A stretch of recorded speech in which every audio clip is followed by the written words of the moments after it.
This channel does not promote any violent, harmful, or illegal activities. All content provided by this channel is meant for an educational purpose only. দেখছেন TV 9 Bangla, প্রতি সঙ্গে রয়েছে আমি সম্প্রীতি। আর যে খবরের দিকে আমাদের নজর রয়েছে, নিষেধাজ্ঞা উপেক্ষা করেই নবান্ন অভিযান, যৌথ সংগ্রামী মঞ্চ সহ 5টি সংগঠনের হাওড়া স্টেশন থেকে মিছিল নবান্নের উদ্দেশ্যে। মধুকল্পিতা রয়েছেন আমাদের সঙ্গে।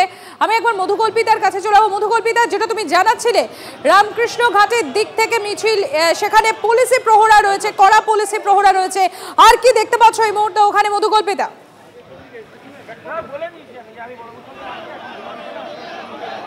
একেবারে দেখো সম্প্রীতি, এই মুহূর্তে কিন্তু মিছিল ধীরে ধীরে সেই রামকৃষ্ণপুর ঘাটের দিকে এগোচ্ছে, যেখানে ইতিমধ্যে কিন্তু ব্যারিকেড করে রাখা হয়েছে। সেই ব্যারিকেড যাতে কোনোভাবেই না পার করতে পারে। আমি ব্যারিকেডের দিকে একবার চলে যাওয়ার চেষ্টা করবো, যে ব্যারিকেড ইতিমধ্যেই করা হয়েছে সম্প্রীতি, তুমি দেখতেই পাচ্ছ। এবং পুলিশের পক্ষ থেকে কিন্তু মাইকিংও করা হচ্ছে। প্রথমে যেমনটা আমাদের সহকর্মীরা জানাচ্ছিল, প্রথমে কিন্তু তাদেরকে প্রথমে এই মাইকিংয়ের মাধ্যমে তাদেরকে বোঝানোর চেষ্টা হবে যাতে তারা না এগোয়। যদি এগোনোর চেষ্টা করে সেক্ষেত্রে পুলিশ কি পদক্ষেপ নেয় সেদিকে কিন্তু নজর। আমি ধীরে ধীরে এগোচ্ছি সেদিকটায়, পেছনে পুলিশ এবং তারপরেই কিন্তু যারা রয়েছেন আন্দোলনকারীরা তারা ধীরে ধীরে এগিয়ে আসছেন। এবং সামনেই বিশাল পুলিশের যে ব্যারিকেড, সেই ব্যারিকেড লক্ষ্য করা যাচ্ছে। এটা রামকৃষ্ণপুর ঘাটের রাস্তা। এদিক দিয়ে কিন্তু ধীরে ধীরে আন্দোলনকারী যারা রয়েছেন তারা এগিয়ে যাবেন। সম্প্রীতি একেবারেই সেই ছবি আমাদের প্রতিনিধিরা তুলে ধরছেন। একদিকে মধুকল্পিতা, অপরদিকে সুশোভন রয়েছেন আমাদের সঙ্গে।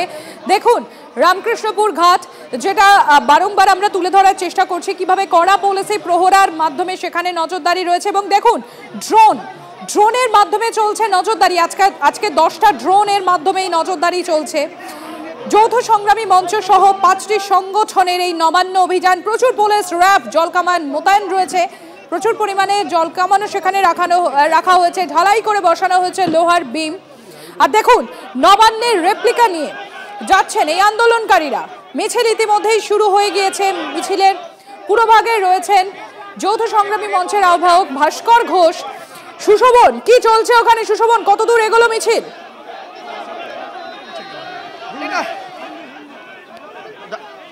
দেখো এই মুহূর্তে মিছিল একেবারে যে রেল মিউজিয়াম সেখানে দাঁড়িয়ে রয়েছে। আপনাকে বলবো এটা নিয়ে আমি কি নবান্ন অভিযান? হ্যাঁ, এই তো নবান্ন, মানে উনি তো নবান্নটাকে এত ভালোবাসেন, তিনি নবান্নকে হয়তো যেতে দেবেন না। আমরা এই প্রতীকী যেখানে বল সেখানে বসে যাব। আর এই নবান্নর সামনে আমাদের দাবি দেওয়া আন্দোলন সব থাকবে। এই জন্য এটা কষ্ট করে নবান্নটা বানিয়েছি। হ্যাঁ বলুন। বুঝতে পারছো যে একেবারে এই যে রেল মিউজিয়াম, সেই রেল মিউজিয়ামের সামনে কিন্তু যারা নবান্ন অভিযান করছেন তারা বর্তমানে এখানে কিছুক্ষণের জন্য দাঁড়ালেন। এবং তুমি দেখতে পাচ্ছ যে সংখ্যাটা কিন্তু অনেকটাই। এবং সেই জায়গা দিয়ে কিন্তু একেবারে যারা রয়েছেন তারা কিন্তু এইখানে দাঁড়িয়ে রয়েছেন। এবং অন্যদিকে কিন্তু বিশাল পুলিশ বাহিনী। সুশোভন, সঙ্গে থাকো। আমি একবার একটু রামকৃষ্ণপুর ঘাটের দিকেও নজর রাখবো। রামকৃষ্ণপুর ঘাট থেকে যেরকম আপনাদের জানাচ্ছিলাম, আমাদের প্রতিনিধি রয়েছে মধুকল্পিতা। ওখানে দেখা যাচ্ছে যারা এই 5টি সংগঠনের মধ্যে যারা যোগ দিয়েছেন, অর্থাৎ আন্দোলনকারীরা, তারাও রয়েছেন। তার মাঝখানে রয়েছে কড়া পুলিশি প্রহরা। কি চলছে ওখানে এখন? জমায়েত দেখতে পাচ্ছি আমরা। হ্যাঁ দেখো এই মুহূর্তে একদিকে রয়েছে পুলিশ, যেদিক থেকে মিছিল ধীরে ধীরে এগিয়ে আসছে। এবং এই রাস্তা দিয়ে যখন তারা যাবেন রামকৃষ্ণপুর ঘাটের ওখানে কিন্তু লোহার ব্যারিকেড করে রাখা হয়েছে, কোনোভাবেই যাতে যারা আসছেন আন্দোলনকারীরা তারা কোনোভাবেই যাতে ব্যারিকেড না অতিক্রম করতে পারে, সে কারণে কিন্তু করা এই পুলিশের বন্দোবস্ত। আমি দেখানোর চেষ্টা করছি। আমি একেবারে আমার ভিডিও জার্নালিস্টকে বলবো একবার বোঝানোর জন্য। আমি একদম মাঝ জায়গায় দাঁড়িয়ে রয়েছি।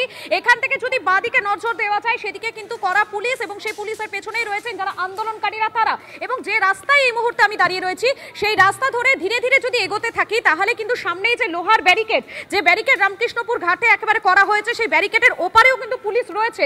আমি সেদিকটাতে আমার ভিডিও জার্নালিস্টকে বলবো একবার এদিকে এগিয়ে আসার জন্য। সেইখানেও কিন্তু লোহার ব্যারিকেডটা রয়েছে, সেই ব্যারিকেড যাতে অতিক্রম করতে না পারে সে কারণেই কিন্তু একেবারে মাটির সাথে গেঁথে যে ব্যারিকেড, সেইভাবেই কিন্তু ব্যারিকেড তৈরি করা হয়েছে। এখন দেখার বিষয় আন্দোলনকারীরা তারা এই মুহূর্তে, আমাদের সহকর্মী সুশোভন জানাচ্ছিল যে তারা এই মুহূর্তে রয়েছেন একেবারে রেল মিউজিয়ামের সামনে। সেখান থেকে যদি তারা ধীরে ধীরে এগিয়ে আসে, এই রাস্তা ধরে যায়, তাহলে কিন্তু তাদেরকে প্রথমেই সেই ব্যারিকেডের সামনে যেতে হবে। এই ব্যারিকেড তারা কতটা অতিক্রম করতে পারে সেটা কিন্তু একটা প্রশ্ন রয়েছে। আমি পুলিশের নিরাপত্তাটা একবার দেখাই। পুলিশের কাছে এই মুহূর্তে কিন্তু টিয়ার গ্যাসের যে সেল, সেই টিয়ার গ্যাসের সেল রয়েছে, সেই ছবিগুলো আমরা লাগাতার দেখাচ্ছি। পুরো চেনা রাস্তাটা এখন কিন্তু ছবিটা পুরো বদলে গিয়েছে। চারিদিকে শুধুই এই মুহূর্তে কড়া পুলিশের নিরাপত্তা। এবং আমি একবার চেষ্টা করব সেই ব্যারিকেডটা দেখানোর জন্য যে ব্যারিকেডটা কিভাবে তৈরি করা হয়েছে। আমরা যেটা বিগত কয়েকদিন ধরে কয়েকটা অভিযানে আমরা দেখতে পাচ্ছি পুলিশের পক্ষ থেকে যেভাবে করা হয়েছে, আমরা যেভাবে দেখতে পেয়েছি যে একেবারে মাটির সাথে গেঁথে যে ব্যারিকেডগুলো তৈরি করা হয় সেইভাবেই কিন্তু রামকৃষ্ণপুর ঘাটেও তৈরি করা হয়েছে, যাতে এই ব্যারিকেড না তারা অতিক্রম করতে পারে। এবং এই মুহূর্তে এই জায়গাটা পুরোটাই কিন্তু খরা পুলিশের নিরাপত্তা, পুলিশে ছয়লাভ রয়েছে। আন্দোলনকারীরা তারা রেল পুলিশ মিউজিয়ামের কাছে কিন্তু এই মুহূর্তে রয়েছে। মধুকল্পিতা, তুমি সঙ্গে থাকো, সুশোভনও রয়েছেন আমাদের সঙ্গে। আমি একবার সুশোভনের কাছে চলে যাই। সুশোভন, ইতিমধ্যেই তো মিছিল শুরু হয়ে গিয়েছিল, মিছিল কত দূর এগোলো তোমার কাছে আসছি, আমি ডিটেলস জানছি তোমার কাছ থেকে। আপনারা দেখতে পাচ্ছেন মাল্টিক্যাম সম্প্রচার দেখতে পাচ্ছেন আপনারা TV9 বাংলায়। মাল্টিক্যাম সম্প্রচারের মাধ্যমে আপনাদের সামনে সেই ছবি আমরা তুলে ধরছি। ক্যাম্প 1, ক্যাম্প 2, ক্যাম্প 3-তে আপনারা দেখতে পাচ্ছেন সেখানে মিছিল ইতিমধ্যেই এগোতে শুরু করেছে। অপরদিকে আপনারা দেখতে পাচ্ছেন নবান্নের রেপ্লিকা নিয়ে তারা এগোচ্ছেন এবং তার পাশে আপনারা দেখছেন কড়া পুলিশি ঘেরাটোপ রয়েছে ফরশোর রোড সহ রামকৃষ্ণপুর ঘাট সহ এই সমস্ত এলাকা, অর্থাৎ যেখান থেকে মিছিল ঢুকতে পারে বলে যেটা সম্ভাব্য দিক যেগুলো রয়েছে। আমি একবার সুশোভনের কাছে সরাসরি চলে যাই। সুশোভন,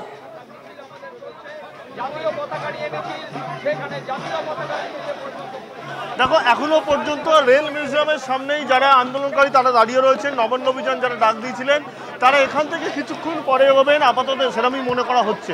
সব মিলে কিন্তু দেখা যাচ্ছে যে যারা এখানে রয়েছেন তাদের ভাস্করবাবু একটু ভাস্করবাবু সব মিলিয়ে যেটা আপনারা কি এখন অবশ্যই সহকর্মী আজকে এই ব্যারিকেড যদি কালীগঞ্জ উপনির্বাচনে করতেন তামান্না খাতুনের প্রাণ দিতে হতো না। সেখানে পুলিশি মদতে শাসক দলের বোমায় একটা নিষ্প্রিয় প্রাণ তার বিসর্জন গেল, সেইখানে পুলিশের ব্যারিকেড দেখা যায়নি। আর কর্মচারীরা শান্তিপূর্ণ আন্দোলন করছেন, সেখানে ব্যারিকেড করছেন। মুখ্যমন্ত্রীর নতুন স্বভাব নয়, যখনই সংগঠিত আন্দোলন হয় উনি কলকাতায় থাকেন না, ভয়ে না ভীতিতে আমরা জানি না, অবশ্যই। এবং এই আন্দোলনের মধ্য দিয়ে আজকে মেজাজ বুঝছেন, তাতেও যদি সরকারের টনক না নড়ে আগামী দিনে বৃহত্তর আন্দোলনে আমরা যাব। আজকে নবান্নে কাঁপন ধরানো হয়েছে, কালকে নবান্ন ভেঙে পড়বে। দেখো এর মধ্যে তোমাকে দেখানোর চেষ্টা করব যে অনেক সমর্থক তারা কিন্তু এই মিছিল ছেড়ে কিছুটা এগোলেন এবং পুলিশও কিন্তু সেখানে রয়েছে। স্বাভাবিকভাবেই আর বেশি দূর নেই এখানে রামকৃষ্ণপুর ঘাট এবং যে সমর্থক যারা, এবং ইতিমধ্যেই দেখতে পাচ্ছ যে পুলিশের যে সংখ্যাটা সেটা কিন্তু অনেকটাই বেশি এবং পুলিশের কিন্তু সংখ্যাও বাড়ানো হয়েছে। এবং আমার চিত্র সাংবাদিককে আরও একবার দূর থেকে দেখানোর চেষ্টা করব যে এই যে মিছিলের যে একেবারে দৈর্ঘ্য কতটা বড়। স্বাভাবিকভাবেই আমাদের সমস্ত খবরের দিকে নজর রয়েছে। সুশোভন, তুমি নজর রাখো। আমার অপর সহকর্মী মধুকল্পিতাও রয়েছেন আমাদের সঙ্গে। এই খবরের প্রতি মুহূর্তের আপডেট, এই 5টি সংগঠনের নবান্ন অভিযানের প্রতি মুহূর্তের আপডেট আপনাদের সামনে তুলে ধরবে TV9 বাংলা। তবে আজকের দিনের অন্যতম একটা গুরুত্বপূর্ণ খবরের দিকেও আমাদের নজর থাকছে।